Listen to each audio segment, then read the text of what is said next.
Many blessings to you. Let's go ahead and get right into the share. I know that this has been education, has been a big part of your work, part of the work that you came to the planet to do. I'm going to give you a few moments. I know you've worked on so many things over the years, but really kind of bring us up to date to where you are and sort of what is sort of that passion or that mission that you're involved in now as it concerns us as melanin people on the planet? Well, the topic of melanin was first introduced to me by, I believe, a guest that you will have on soon, Dr. Richard King. That's correct. Yes, he will be coming up, yes. Yeah, and he was the one that really, he was the first person that I had ever really heard mention melanin on the level. Of course, Dr. Francis Cress Welsing had been talking about it for a long time. Dr. Patricia Newton had been talking about it. There had been many scholars in the field, but I had never really heard of it up until the early 80s.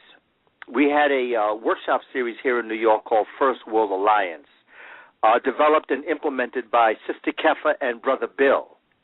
And they used to, in the beginning, it was Dr. Ben and Dr. Clark, John Henry Clark.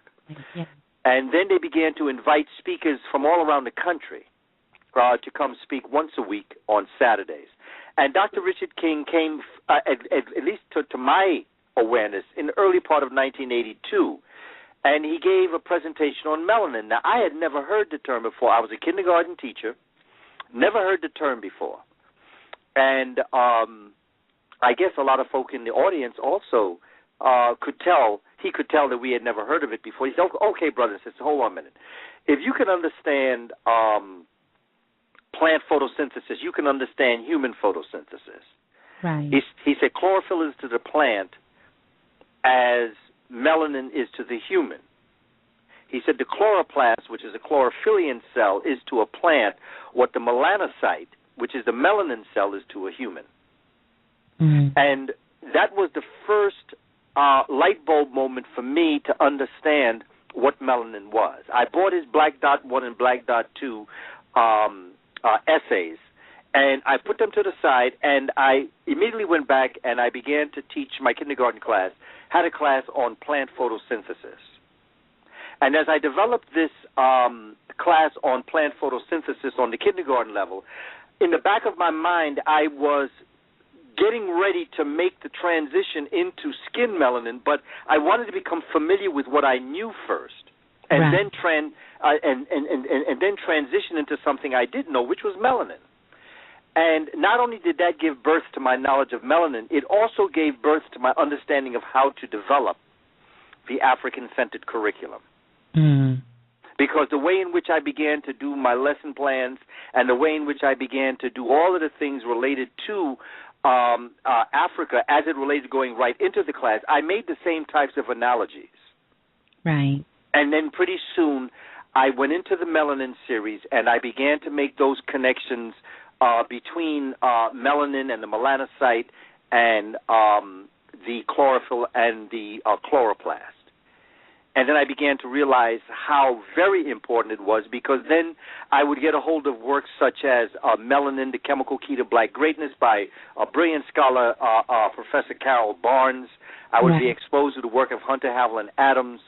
I would be exposed to the work of T.K. Moore. I'd be exposed to all of those individuals that had been writing about melanin, but that I just didn't know about. And so as I began to get deeper into that, I began to make lesson plans in biology. And I began to make lesson plans in astronomy. I began to make lesson plans in botany and all of the other areas where melanin finds its place in the curriculum itself. Right. Now, how important is that to have these components? And I know you speak about this, but if you can share it, about having these components of astrology, having these components of science, and all of this when it comes to teaching, particularly our African children. What is the difference that you found? Well, you know what's interesting, my sister? I would even make a comparison to all children, no matter what their cultural background is. Correct, yeah. And the way in which the human mind works. My particular interest is our children. Yes. So I'm focusing on the African child and the way in which I know we think as a people. But the curriculum itself, as it relates to the world arena, America took a test. And when I say America, I don't mean children of African descent. I mean American children of all different backgrounds, if we want to call them that, but fundamentally European-American children. Right. Of the 100 and something odd countries that took this test, there were only 12 countries that did worse than the United States. In other words, America was 13th from the bottom right. of world cultures as it relates to education. And so my piece is we have to understand that the educational system, based on testing scores, has failed. And that the purpose of education, as you look at the history of education and why it came into being coming up out of the agricultural community after the enslavement of African people in this diaspora, speaking specifically of the United States at this point, but even in the Caribbean, Central and South America, the bottom line was African people, in order to make their jobs a little bit easier, began to invent machines and other ways in which cotton could be plucked, clothes could be made, all the things that African folk did on the plantation. They began to create machines that would do it for them. And because of this speeding up of the development of raw materials had to be brought into final products. As final products were brought into being, what began to happen was it began to stifle American business, and capitalism was beginning to set in to the world arena, particularly in the United States, led by the United States, because of the enslavement or free labor that Africans gave to this part of the world. And so this is where the North is telling the South that you have to free African people because it's stifling capitalism, because capitalism demands that there is a free market, there's a competition. Yes. And yes. In enslaving African people, you could not have competition. So the end result, long story short, was the Civil War. The Civil War came out of this. Lincoln never freed African people because he felt that it was the right thing to do. He said it himself that if he could keep Africans enslaved and preserve the Union, he would do it. But enslaving African people split the North from the South, the industrial North from the agricultural South. And to even take this even further, here you have an entire group of people who know how to handle business and the industry of America because they really invented it. But what did the leading peoples what did the capitalists do? What they did is that instead of giving the jobs to African people, what they did is they started the immigration movement. So that is how immigration occurred in America.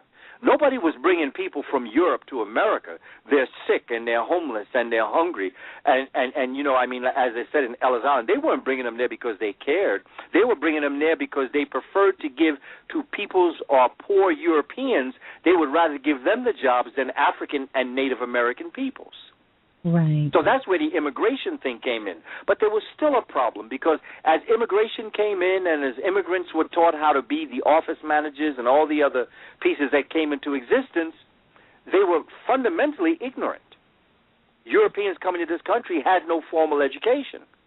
And so what they began to do is that they modeled themselves after the African Freedmen's Bureau and started a public school system. And in order to make the public school system work, they never wanted these immigrants to be intelligent. They never wanted them to think. So they created the reading, the writing, and the arithmetic. So that the fundamental way in which education works has failed. It's not the way in which education was. In Africa and in the ancient world, but looking specifically at Africa, and if we can take a model that is really in place, if you look at Kemet, or what we today call Egypt, you will see that the reason for education was to save your soul, as Dr. George G.M. James tells us in Stolen Legacy. Right. It was to elevate your consciousness, to ascend to higher levels, so that upon death, or what they call death, or if you want to call it the ascension into the arms of the ancestors, it was your job to have lived the kind of life on earth that would liberate your soul from the fetters of your body that kept you tied down, and to free yourself, to liberate yourself. And that's where the concept of liberal sciences or liberal arts came from. Liberal means to liberate your soul from your body. So the bottom line for life on the planet was about soul salvation, saving your soul.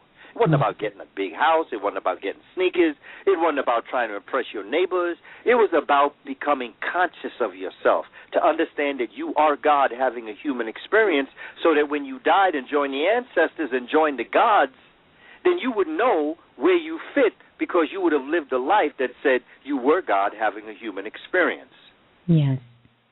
So out of that, we have to develop a curriculum that meets those needs and solves those problems.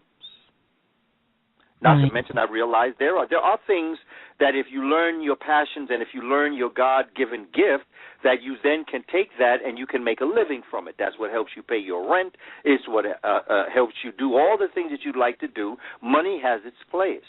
Right. Yes. So let me ask you this.